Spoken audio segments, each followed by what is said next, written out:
Escándalo de sobornos en el Parlamento Europeo. Una de las vicepresidentas, la eurodiputada griega Eva Kaili, fue inculpada y encarcelada este domingo en Bélgica en el marco de una investigación sobre corrupción vinculada a Qatar.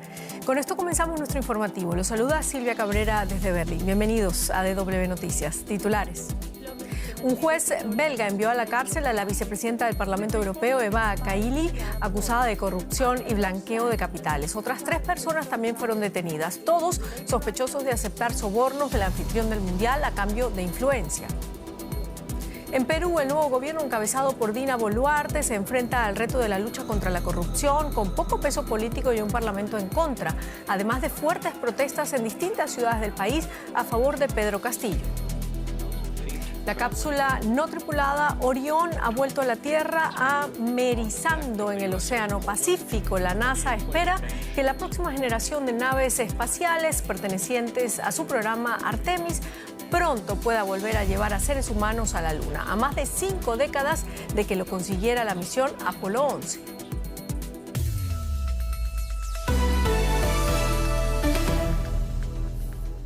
Comenzamos. La vicepresidenta del Parlamento Europeo, Eva Kaili, ha sido detenida e imputada por cargos de pertenencia a organización criminal, corrupción y blanqueo de capitales en el marco de la investigación sobre presuntos sobornos de Qatar a personas que pudieran influir en la toma de decisiones de la Eurocámara. El caso podría tener relación, según diferentes fuentes, con la propuesta para dejar de exigir visado a los cataríes cuando viajen a la zona Schengen. El gobierno de Qatar lo niega. La investigación prosiguió el domingo en las dependencias del Poder Judicial belga, en pleno centro de Bruselas. Por la tarde, las autoridades informaron que hay al menos un acusado más y que se registró la casa de otro diputado. Hoy se emitieron 4 órdenes de detención. Entre los detenidos se encuentra la eurodiputada griega Eva Kaili. Previamente, el Parlamento Europeo la había cesado de todas sus funciones y responsabilidades como vicepresidenta con efecto inmediato. Debemos averiguar quién estaba implicado, qué quería Qatar de estos diputados y qué hallan las autoridades belgas en las próximas semanas y meses.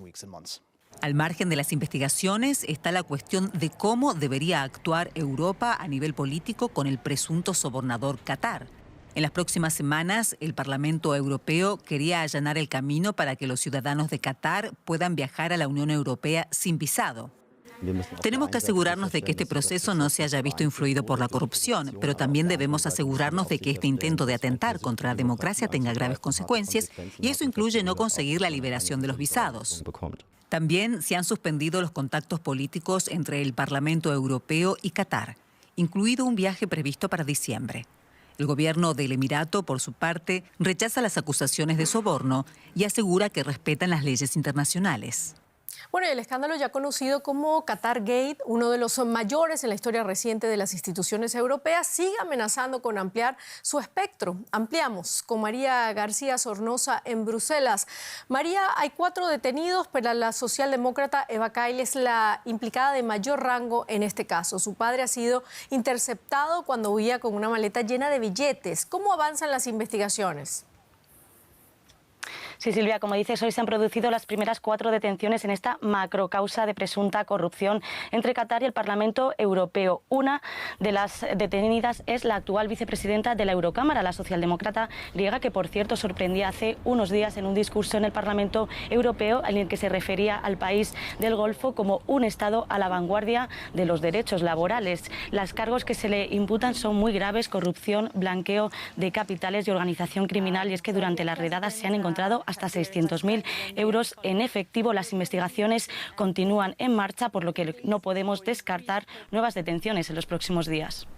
Y esta situación hace vaticinar una fuerte tensión en el plenario del Parlamento Europeo que comienza el lunes en Estrasburgo. ¿Cómo afectará esto esa reunión? ¿Existe el miedo a que el escándalo pueda salpicar a más miembros de la Cámara Europea?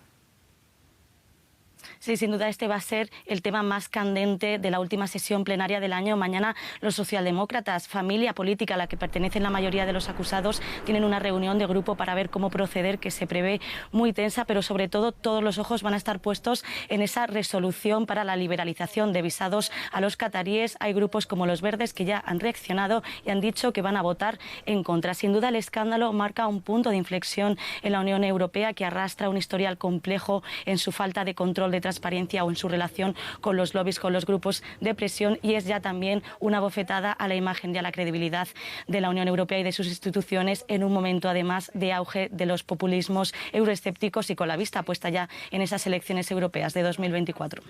Muchísimas gracias, María García Sornosa, desde Bruselas. A vosotros. Y hablamos ahora de la guerra en Ucrania. Moscú ha reforzado sus tropas en el este del país, donde se libran duros combates. Tropas ucranianas han logrado recuperar varios asentamientos que las fuerzas rusas habían tomado al principio de la guerra. En Kharkov, investigadores ucranianos de crímenes de guerra reúnen restos de armas rusas utilizados contra civiles con la esperanza de encontrar pruebas para sus pesquisas. Es un cementerio diferente. Una gruesa capa de nieve cubre estos fragmentos de metal, colocados uno al lado del otro. Muchos son responsables de los muertos en el conflicto. Una imagen sombría de la intensidad de los ataques rusos a la ciudad de Kharkov desde el comienzo de la guerra. Los investigadores ucranianos recogen cada fragmento como prueba. Sospechan que Rusia utilizó bombas de racimo contra civiles y construyen un caso para llevarlo al principal fiscal para crímenes de guerra. Espero que nuestros hallazgos se usen ante la Corte Penal Internacional.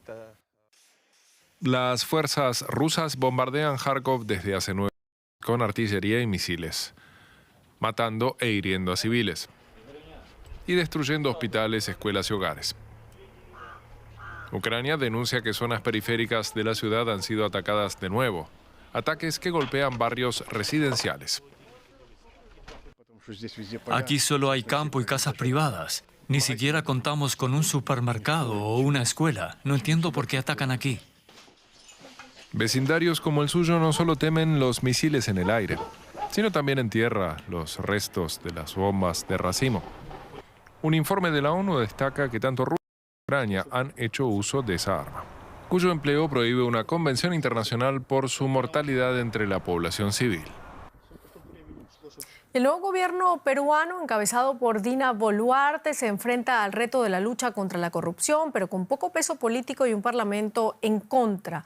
Pese a sus continuos llamados al diálogo, pequeños grupos en distintas regiones del país han protagonizado protestas y manifestaciones a favor de Pedro Castillo, que se ha negado a someterse a exámenes médicos, por cierto, mientras permanece detenido en Lima.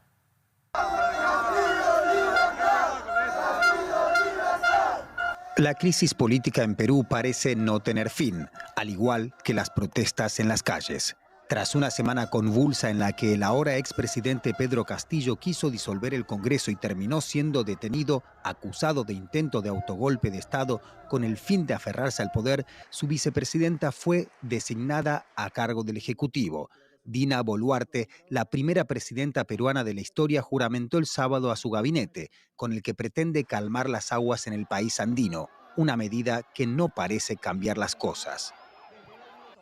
Eso ha sido una violación a los derechos humanos, a sus derechos humanos del presidente. Todos lo reconocemos acá y estas personas que estamos acá exigimos su liberación y que él vuelva a Palacio. Hemos votado por Pedro Castillo y queremos que nuestro voto se respete. Queremos que nuestro voto se respete, que regrese Castillo. Boluarte, la sexta mandataria de Perú en 4 años, dice que cumplirá el mandato de Castillo hasta julio de 2026, pero el viernes no descartó celebrar una votación presidencial anticipada, una demanda clave de los manifestantes que siguen bloqueando las carreteras en todo el país. En Italia, 3 mujeres fueron asesinadas hoy a tiros cuando participaban en una junta de vecinos en Roma, en un bar de la periferia.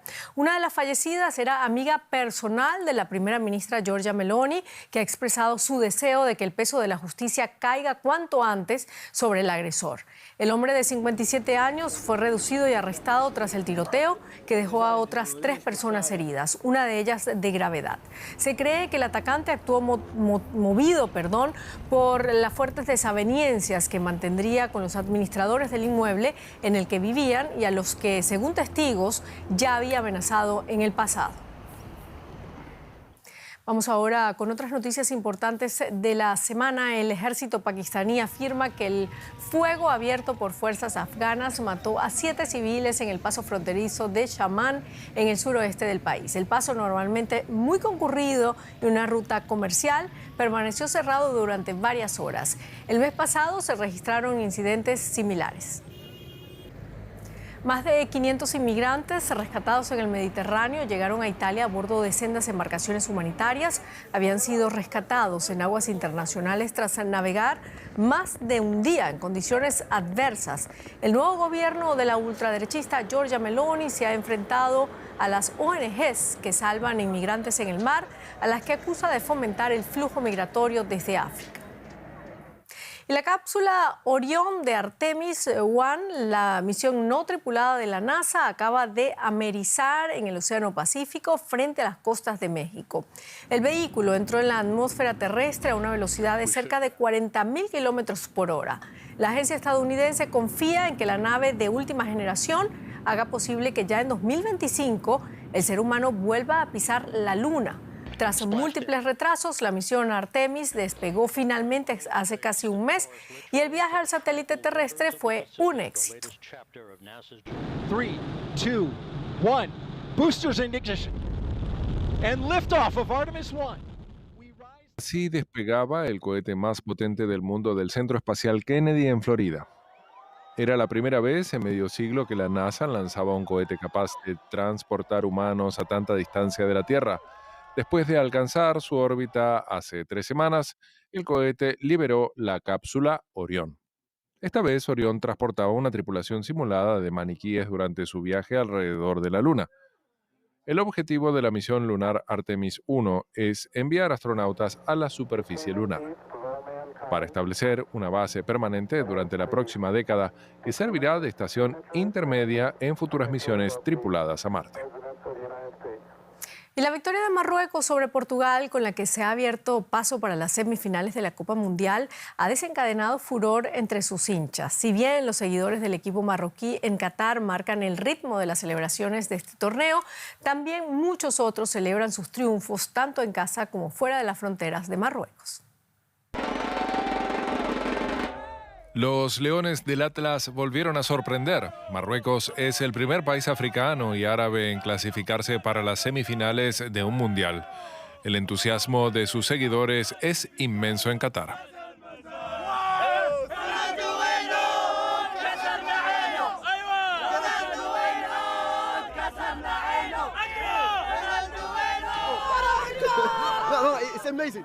Es increíble porque nadie contaba con que Marruecos llegara a semifinales. Somos los mejores. Grité tanto en el estadio que me quedé afónico. ¡Qué partido! Estoy deseando que llegue el próximo. Es increíble. No contábamos con que jugasen así. No contábamos con que llegaran a semifinales. Pero ahí están, y quién sabe. En Marruecos la afición copó las calles.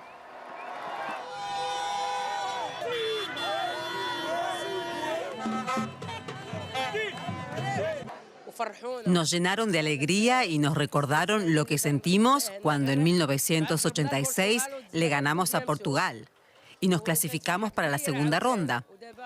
Hoy la alegría es distinta, a pesar del dolor de nuestros jugadores que acabaron lesionados.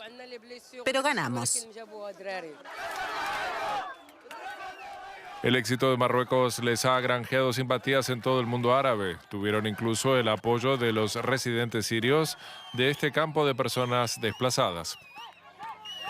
Quiero enviarles un mensaje a los jugadores del equipo marroquí. Nos llenaron el corazón de alegría y nos permitieron olvidar nuestras preocupaciones aquí en este campo y el duro desplazamiento que sufrimos.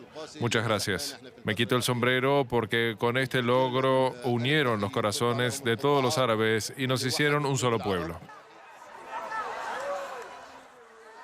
Y personas de otras partes de África también apoyaron al equipo marroquí.